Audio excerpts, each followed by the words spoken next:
Uh, I've known Neil for over a decade, and if there was somebody who I was going to go to first, and if I had a term sheet for Greenbackers, it would certainly be Neil and Brad Rudnick.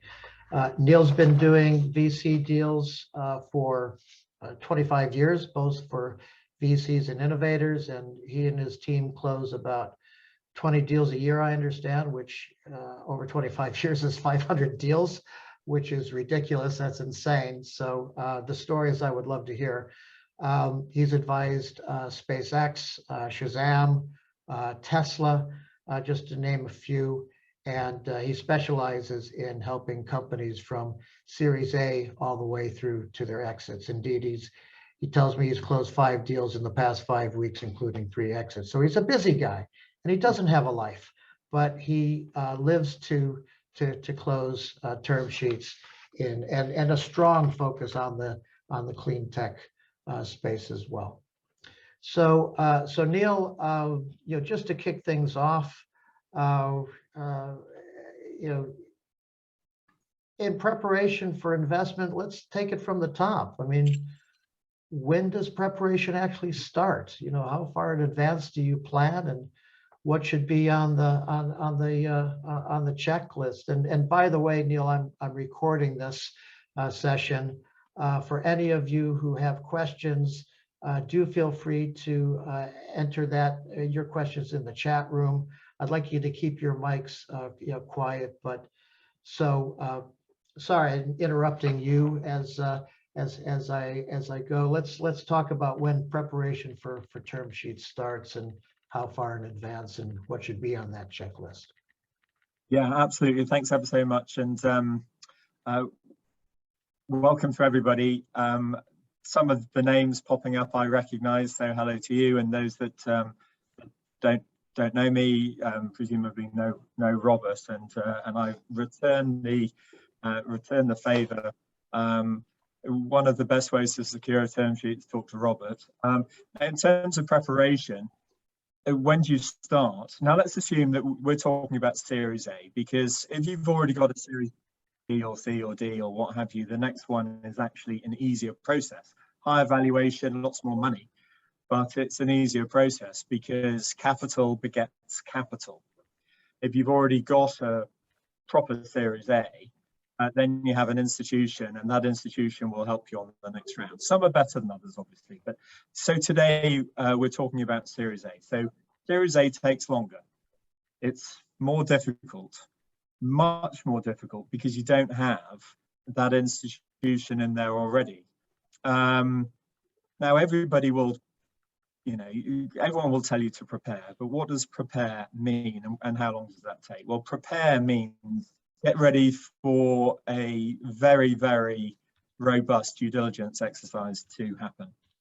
And that due diligence exercise will go through customers, if you've got customers, your technology, your intellectual property, and all of that process, much less on tax and financial until later, because your numbers will be smaller. If you're going after a Series A, if you're a software company, then you're going to have some customers, 1 or 2, maybe more.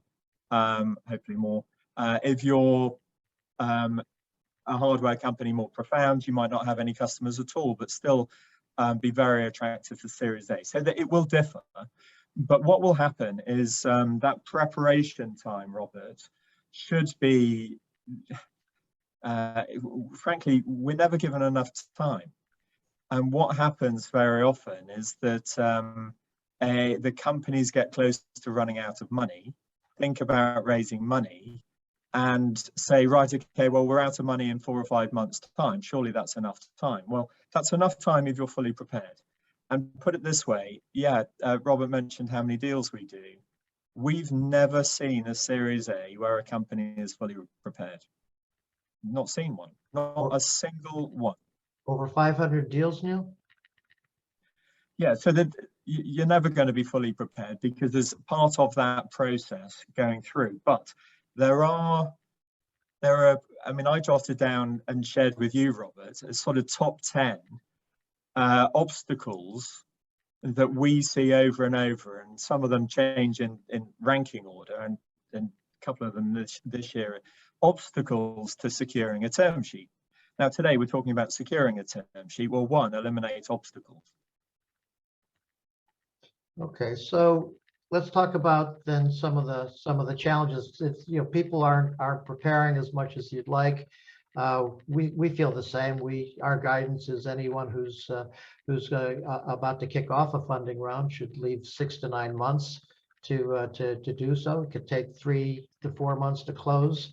I think we've identified that the time and not preparing and not giving yourself enough time to be ready to digest an investor's a potential investment can be a challenge. What are some of the other mistakes that you're seeing over term sheets that's maybe putting investors off?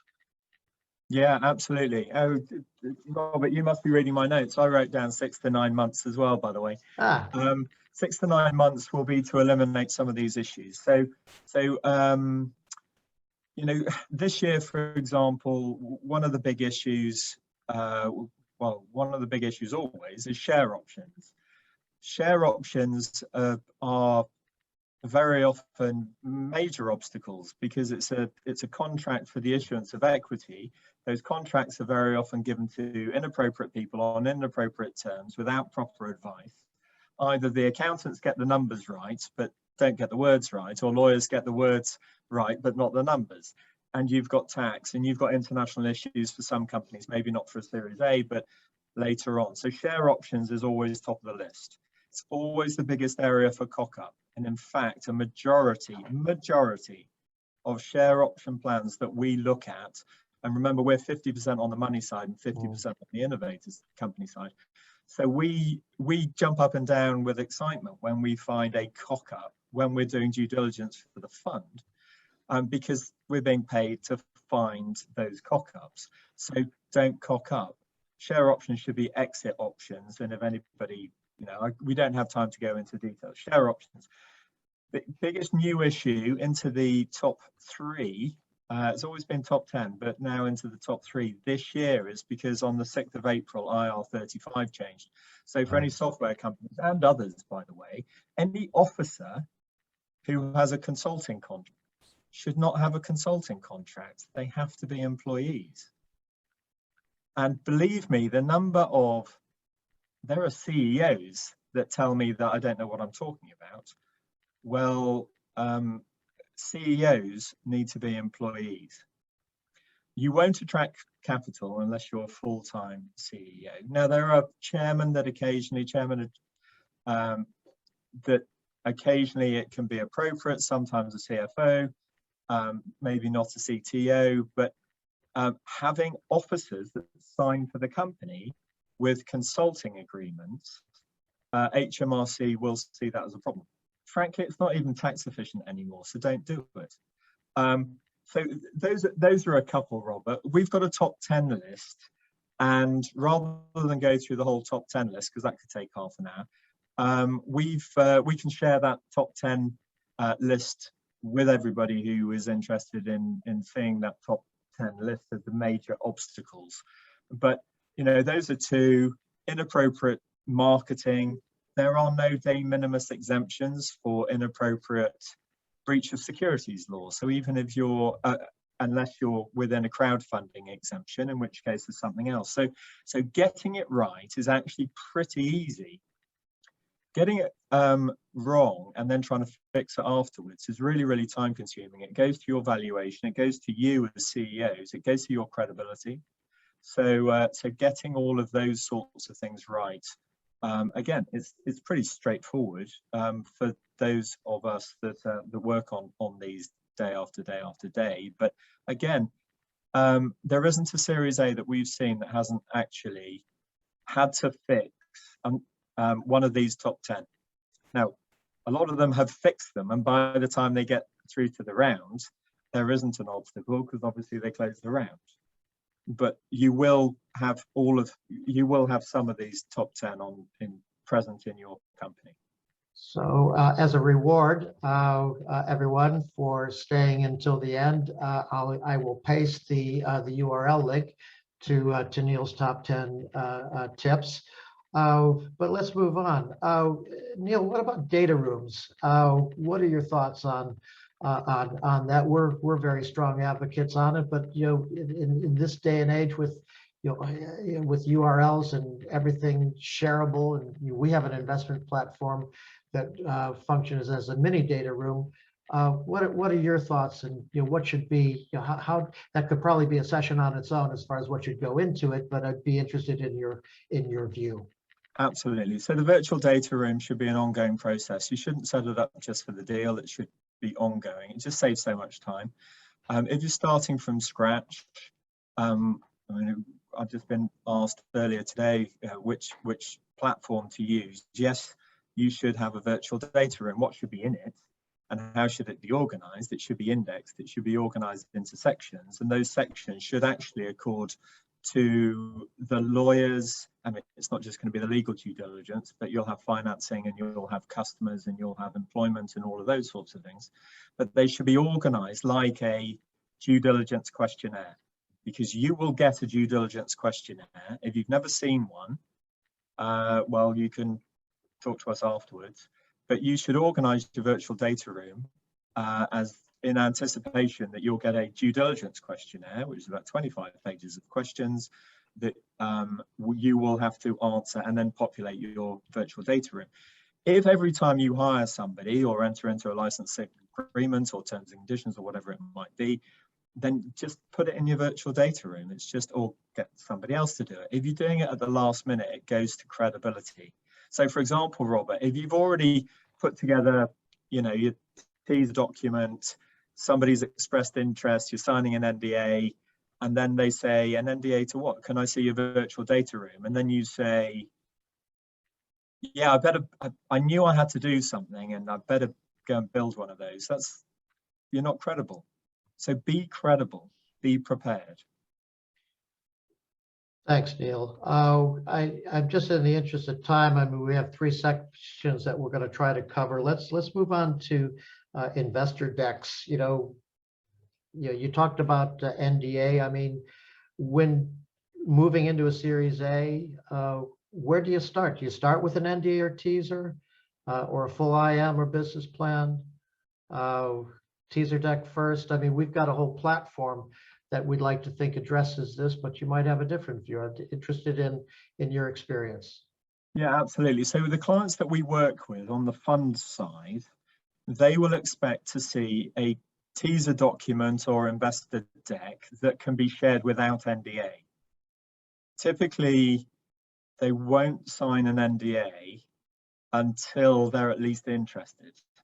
So there's a bit of a dance to go through. So the first document should be sufficiently anodyne for them to see that without seeing an NDA. And then they express interest, and hopefully there'll be a lot of people then go into the funnel and they sign an NDA. The NDAs, by the way, need to be different if it's a financial VC. Financial VCs will never compete with you. Their portfolio companies might, but they won't. They might want to buy you at the end. A strategic investor, and you're in cleantech, so it's about a third of, about 40% of the deals we do in cleantech, and it's about 40% of all my deals of cleantech for about 20 years. Now, in that you've got some financial investors, but you've got loads of corporate investors, strategics, etc., massive companies. Now they might steal your IP and compete with you.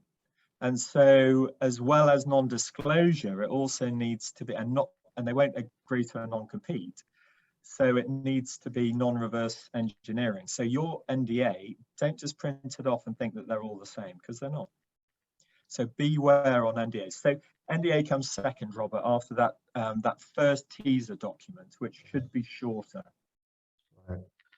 All right, and just for those of you who aren't on Greenbackers Showcase, that incorporates our platform, which we'll come to a little later if there's time, and if not, we can talk to you afterwards. Does incorporate those elements of if you will, teasing information, brief information, video, pitch deck, all in one place to make it easy for investors to digest it, and then potentially request to go into a data room.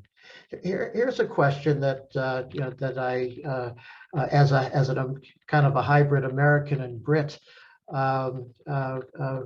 worry about sometimes. What about securities law on a small deal? What point does securities law actually come into play, or does it? If for instance in a seed round or Series A.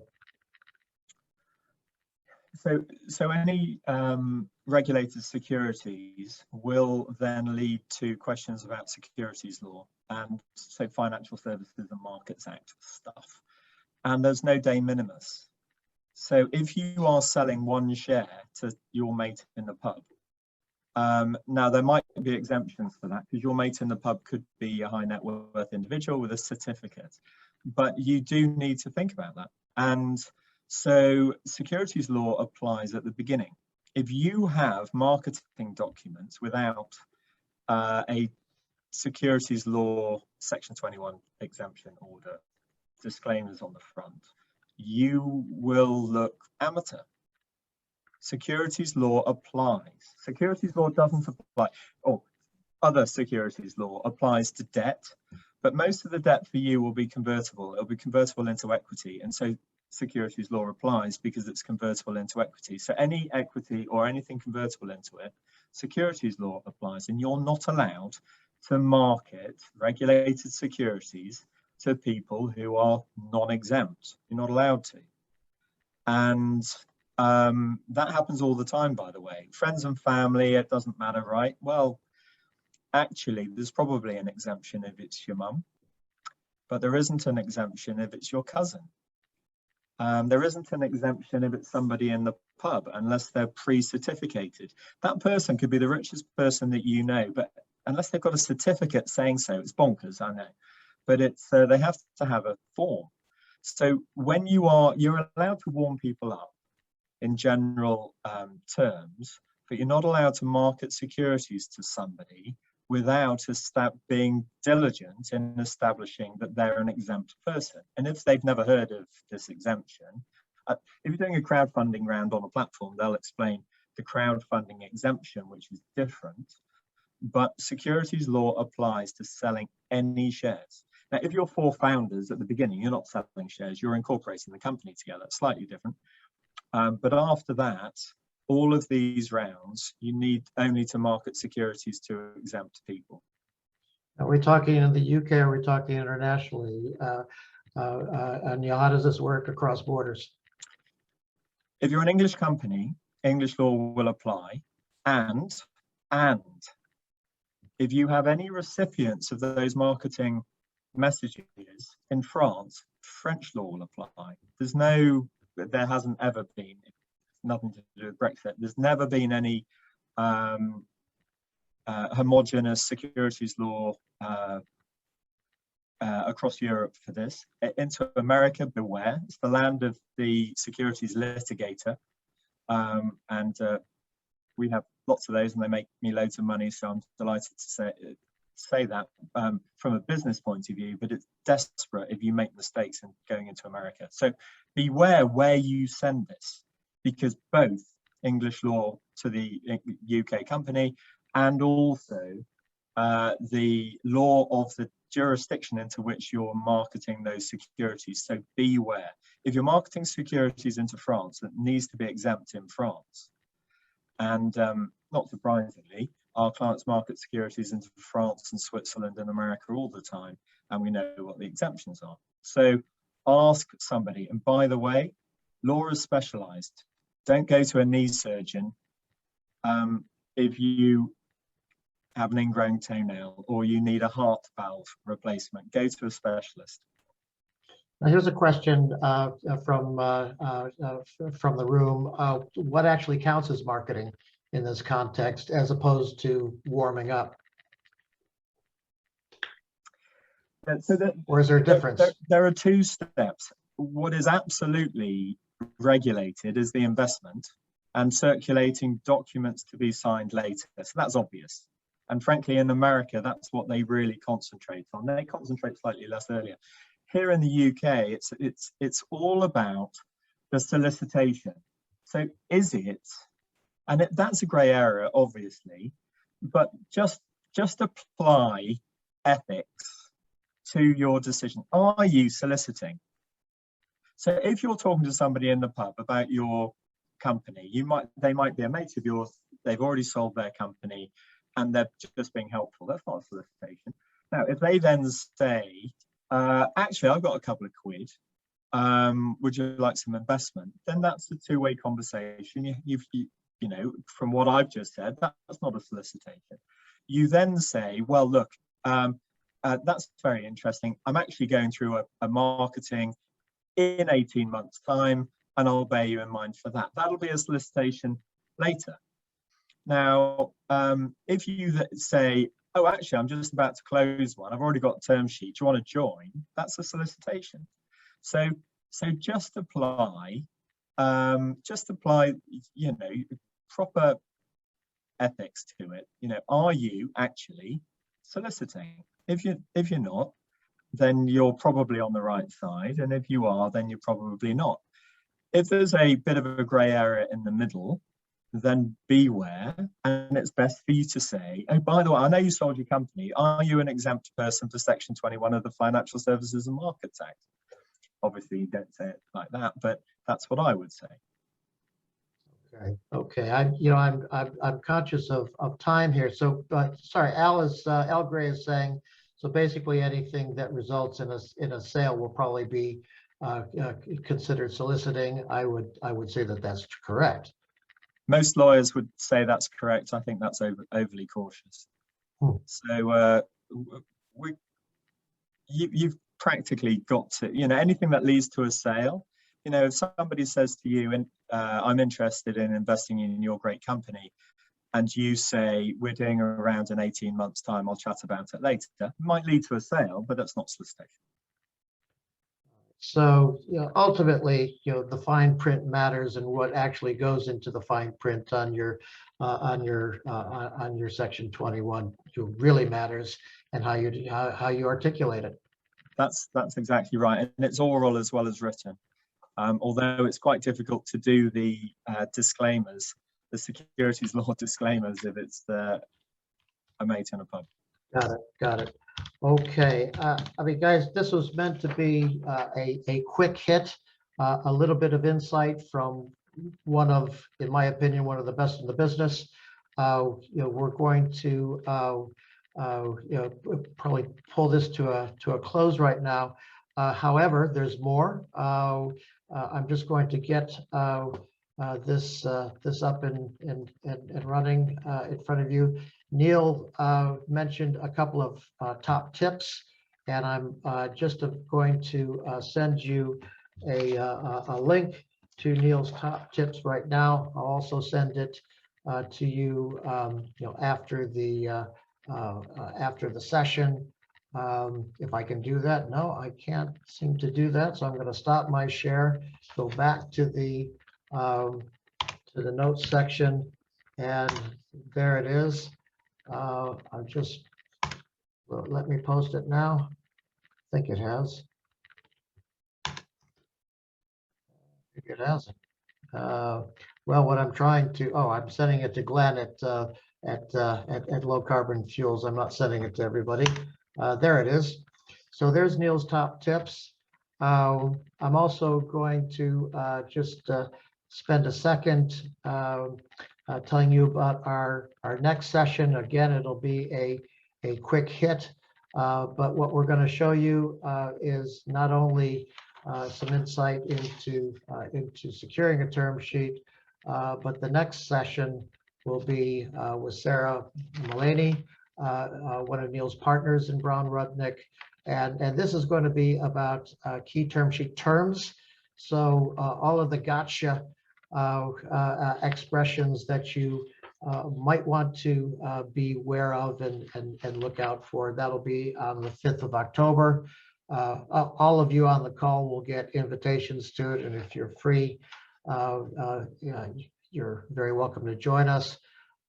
If you came in midstream, the recording of this session will be made available to you as well. It'll be posted on the Greenbackers website. And just so you know, We are drum beating right now for Greenbackers COP26 showcase. So if you have some interest in the COP, if you're going to be in Glasgow for the COP, we invite you to join us for a live session. Neil will be there. I and my team will be there. And 26 ventures that we picked expressly for the COP will also be there, along with a room full of investors who we're inviting to come and meet them. So you can join us live in Glasgow. You can join us online. We will be recording the session and broadcasting it live to a streamed audience. So if you can't make it, you're welcome to join us. And then finally, if you are thinking about fundraising, we are now out of beta with our showcase, our online deal room. We have 190 funds on the platform, looking at 28 ventures, including the 26 for COP26 that are seeking to raise funding. We're trying to industrialize the fundraising process for seed, Series A, and Series B funds. So if that's something that may make a difference to your program, either now or in the future, get in touch. And so far so good. We've done a 2 million completion for a Series A round EV charging. The funds seem to like it. They're looking at a lot of deals and not closing on enough of them. So pre-screen deal flow is proving its worth to the funding market, primarily professional investors. And hopefully we'll see you on the 9th of November in Glasgow. Any questions, feel free to get in touch. We're here to support the industry. We're here to support net zero and clean tech, climate related ventures. I sincerely wish we had more time to answer more questions, but Neil, you might want to post your email address in the comments section so that people can find you if they want to have a follow-on conversation. You happy with that, Neil? Yeah, sure. I'm doing that now. Okay. Thanks ever so much to Robert for hosting today, and short but sweet. But do get in touch if there are any follow-up questions. I'll be happy to answer those. And thanks again to Robert. The next one will be my partner Sarah talking about the actual term sheet terms, because details matter. And so that'll be the next one. Robert, I can't remember the date for that, but that's coming up in a couple of weeks. It's right here. It's the 5th of October, 4 o'clock British Standard Time. So same time on the 5th of October, and hopefully you'll be able to join us. I've just realized, while I was speaking to Neil, I glanced at my email in tray, and my next meeting has gotten canceled. So I'm happy to stay on the line for another 10-15 minutes. And any of you who may want to unmute the mic, and ask any questions, tell me how the weather is, anything else on your mind, I'm happy to take questions. Neil, you're welcome to stay on and join me in that. Robert, I'm free till 5. So I didn't know that. I would have made this a longer session. Yes. So open mic, guys. You're welcome to come off the mic and pose any questions about any subject whatsoever. Marcella, Marcella's raised a hand. Marcella, you want to come off the mic and ask away? Thank you, Robert and Neil, for a really good session.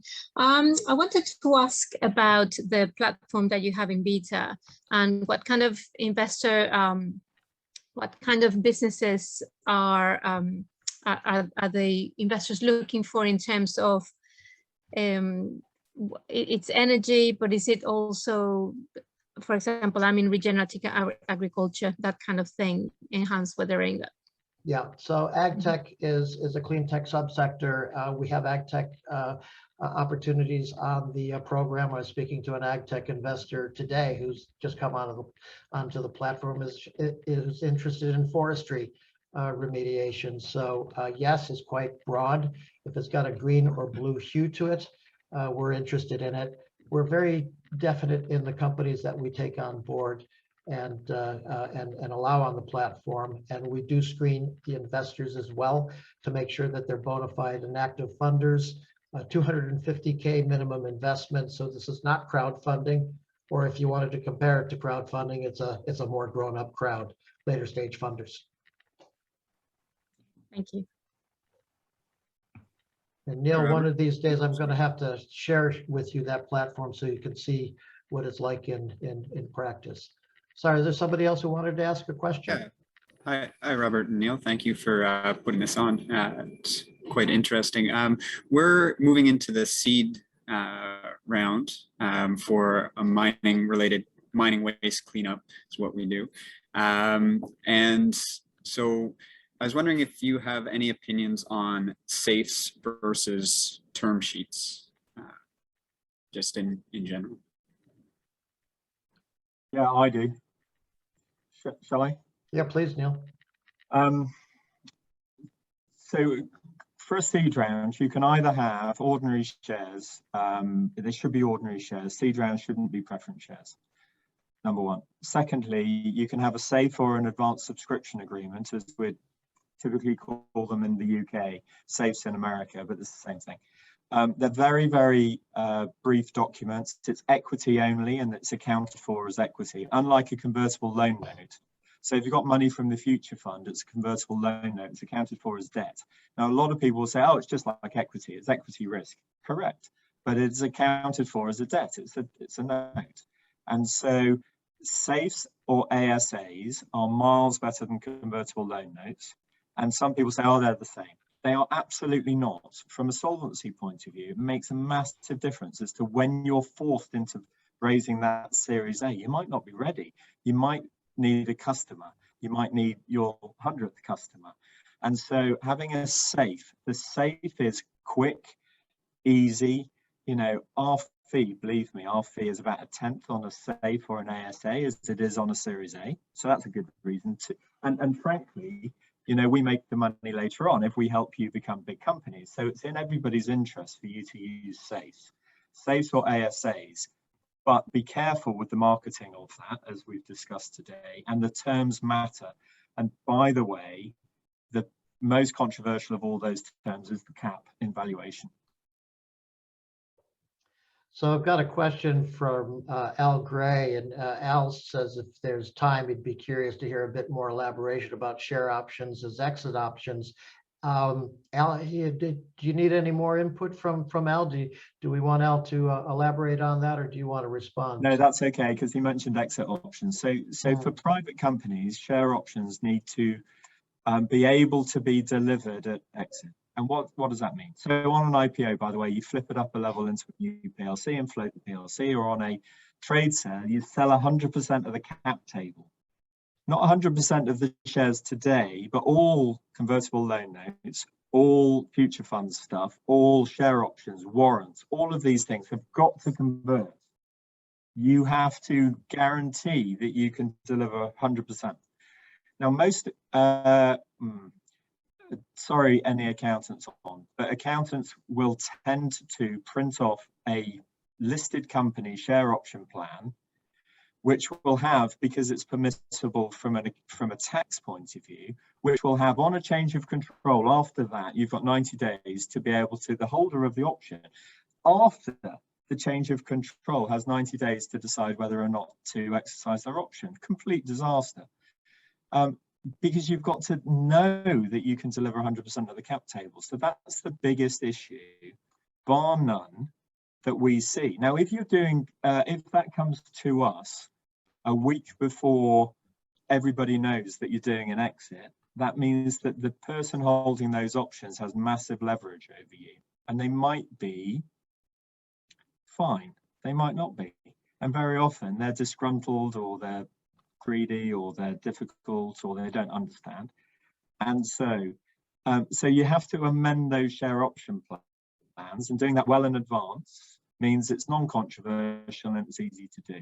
Doing those when you've already announced to your team that you're selling the company means, and they're only getting £100,000 and you're getting 100 million, at that point they put a gun to your head. So that's why share options are a massive, massive issue, not just for the exits, by the way, but for the investment rounds, because they sometimes they'll with other convertibles, they'll convert on that round. Share options will need to be fixed. On a Series A, it's easy to do because you'll normally close the round but pre-agree with those people that you will change their share options, but it will typically be a condition to that funding. And again, you don't want third parties unnecessarily to be able to hold up your transaction because they can hold a gun to your head. Interesting. Here's a thought from Luisa Salenti. Very few startups have given serious thought to ESG or SDG alignment, which VCs are increasingly focused on. That needs to be built in the company DNA. This is something that can be drummed up if the VC puts you on the spot. As you say, Neil, prepare. I completely agree with that statement. And this is a thing, guys, increasingly, and particularly in the impact investment arena, this is absolutely mandatory. In some cases, it could be a gateway criteria for a fund or a funder to even consider you. So do you have an ESG statement? Do you have a policy? How aligned are you to SDGs? And how do you validate that? Do you have third-party validation? Neil, do you have any thoughts on that? Yes, absolutely. So we, Sarah and I, advised Europe's largest social impact fund, and they're into their fourth fund. They've been going for much longer than most on the ESG side, even before the acronym was coined. So we were in the private company world. The ESG is more commonly referred to in The Economist for listed companies, and ESG is poorly defined. And simply going to the UN website and printing off those, it's not specific enough, and it's too much of a blunt instrument. However, you've got massive advantages in this sector. You should already be within the ESG parameters. In fact, that's why a lot of people might be investing in you, because the investors in this area are not just venture capital funds. They're also very highly motivated people who want to look at planet, people, and profit, the triple bottom line. And so you have a massive advantage, but you will need, with a lot of the funders that we advise, you will need to adhere to their tailored ESG requirements. So you should have your own policies, absolutely, but you should also understand that on a Series A, the terms are not set by you. The Series A is the first time that they're set by the institution, because the Series A is an institutional round, and they will have their own thoughts on that. Some of them are ill-defined, especially some of the family offices, and you can help them define that and come up with your own policies and certifications and what have you. So yeah, it's absolutely, it's going to be better organized over the next couple of years, but at the moment it is a little bit of a free-for-all in terms of definitions. That's it. So just by thinking that by rights, because you're a climate or clean tech company, doesn't necessarily give you ESG chops automatically. There needs to be some sort of validation. We're seeing some apps and some service providers that are coming out to do that. So it's just it's almost a claims validating process. So we're following that space with interest. It's a question from Steve Lua. Oh, Unitrope. Hi, Stephen. Stephen's applied to the showcase, and we're just looking at their program now. So Steve's thought was, what are your thoughts on skipping any seed investment rounds and go straight into Series A? We have seen some guys go straight from pre-seed into Series A. Do you have a perspective on that, Neil? For a Series A round, you have to understand what you're selling. You're not selling a product, you're selling shares, and you're selling shares to a professional investor at that point if it's a Series A. And that investor, whether or not it's triple bottom line, it wants one of that is a return. And so you're selling a share for X, and they want to make 10X from that investment, and you have to be able to show how you can deliver that. If you can't, then you're going to struggle to have a Series A. If you can, because now for some of you, it's all going to be about revenues. So, for example, if you have a efficiency SaaS model business, we're closing one of those today. And then it's about revenues and scaling those revenues. So demonstrate that. You need some customers for a Series A. If you're doing that, you need some customers. If you're not, if you don't have customers and you're a SaaS model, you're not a Series A. You will not attract that funding, and most of the time.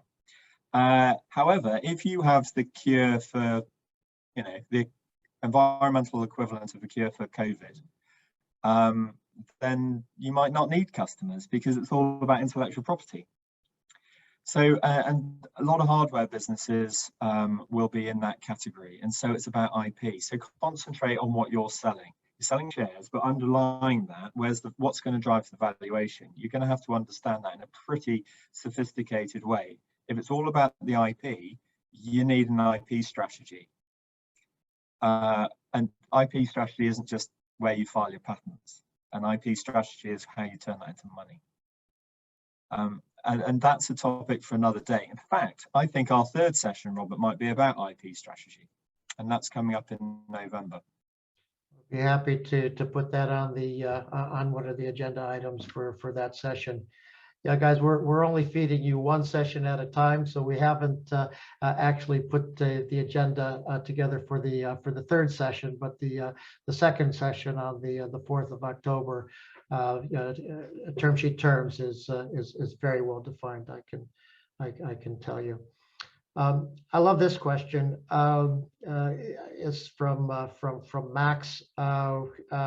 Is it worth preparing our own term sheet to send to investors, or waiting for the investors to send ours? No, and yes. It's actually really interesting discipline internally to the founder group to say, this is what I'd agree to, this is what I wouldn't do. But an institutional round, unless it's a family office that isn't very sophisticated about doing these deals, Series A's are categorized by professional investors who will set the terms, not least because they have their own investors, and they've told those investors what the terms are going to be within margins of error and negotiations. And so if they take preference shares, they take preference shares. If they take that type of preference shares, they take that type of preference shares, and they impose those terms on you. But some strategic investors and some family offices won't.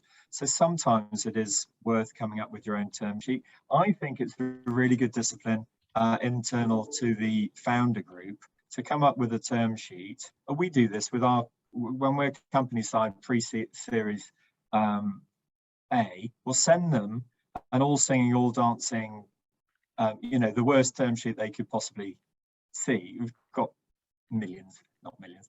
We've got loads of precedents. So we send them a really nasty one, and they go through it, what they would expect, what they would accept, what they wouldn't accept, and go through that approach. But if you're doing a seed round, you come up with your own term sheet. If you do crowdfunding, you come up with your own term sheet. If you do seed plus or pre-series A, you're probably coming up with your own term sheet. So sorry about the yes or no, but it depends. But if you're going for a proper Series A, the investor comes up with a term sheet. So another question from Al Gray to everyone. I don't know if Al's still. I think Al's still on the call. It says, is there a digital registry, etc., for European investment groups that allow us to do diligence, check on current registrations, etc.? I'm wondering if Al's thinking about resources such as PitchBook or Crunchbase. Al, if you're looking for basically to check out investors over and above their website, there are resources and which we use here and have used at Greenbackers, PitchBook, Bowhurst, Crunchbase. These are resources that track deals and who is investing in what, and even what companies have had investment from who. So usually the first thing that we do when we're looking at some deals is to check out their their PitchBook profile when they're coming to us for investment. So I don't know if that is the answer to your question, or if you want to unmic Al, but that's what I think is the answer to your question. Can I just do a quick follow-up to that? Sure. Yeah, like I mean, I'm thinking like along the lines of like if you were going to like check out a lawyer or something, they've got like the professional, like they've got like the bar. I don't know if the bar is the right name for it, but like I mean, the state by state. So this maybe not a good analogy, but is that kind of stuff relevant in the investment world?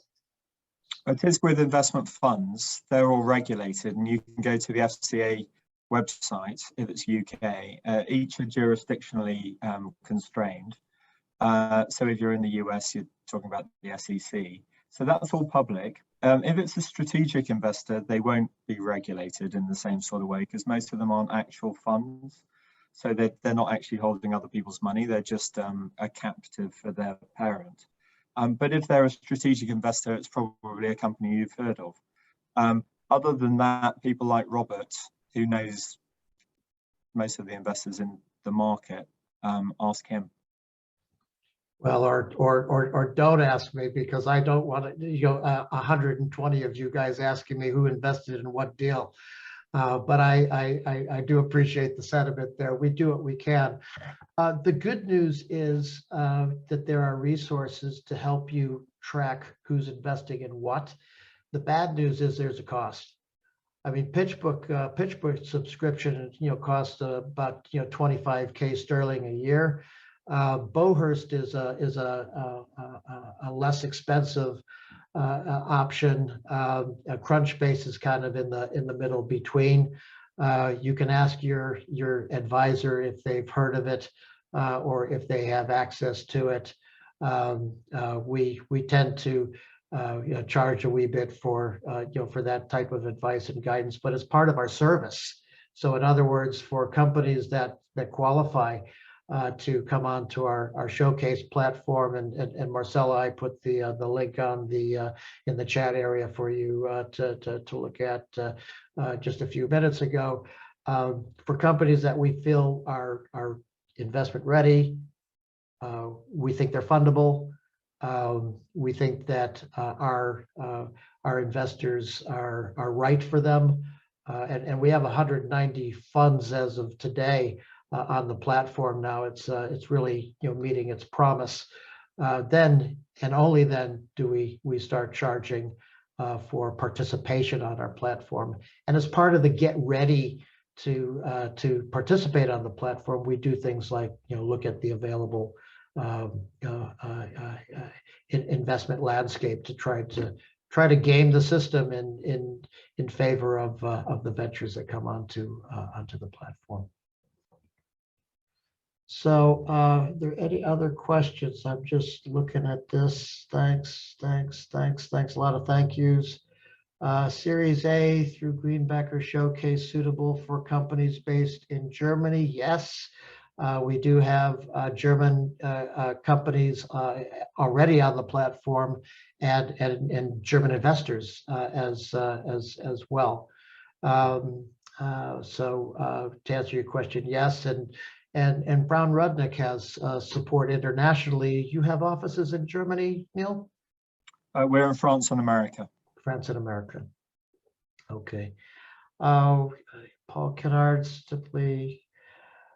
Yes, Paul, thank you very much. I appreciate you're still pursuing sponsorship to join our showcase, and we hope you get there. We'd love to have Simply e-bikes on our platform. Mobility is a strong theme this year. As a matter of fact, Neil, you don't know this, but we've drafted you onto the panel for the e-mobility showcase section on the 9th of November. So more coming at you in that respect. But hope you're happy with that, because I think you've got a lot to contribute, having done a deal with Tesla, which, by the way, I want to hear the ins and outs of as much as you can tell me. I had the chance to sit in chassis number 2 of the Tesla Roadster when it came back. It came over to Europe about, what was that, 12 years ago? Oh my God. Look at Tesla now. I mean, their market cap, I mean, they hadn't even gone out for their first round of funding when I sat in that in chassis number 2, and now look at them. Guys, I'm conscious of time, and Neil, if you're happy to, I'm going to bring this session to a close. You all have been great today. I wish you much success with your funding journeys. If either Neil or I can assist in that respect, do get in touch. You will have my email address through all of the messaging that's gone out concerning this forum and the ones to follow. Neil has put his information in there as well.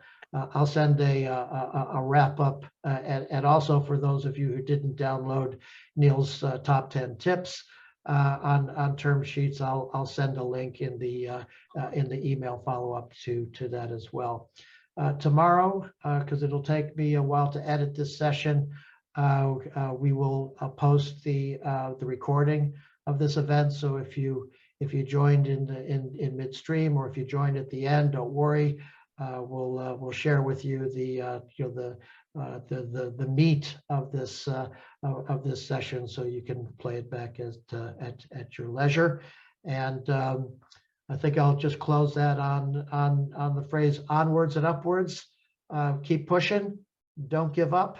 What you're doing matters, and it really does matter. I'm not just saying that, because we've got a planet to fix here. So keep progressing your programs. And hopefully we'll see you on the 4th of October for the next round, which will be term sheet terms for term sheets. So thanks very much, and we'll see you on the flip side. Thanks again.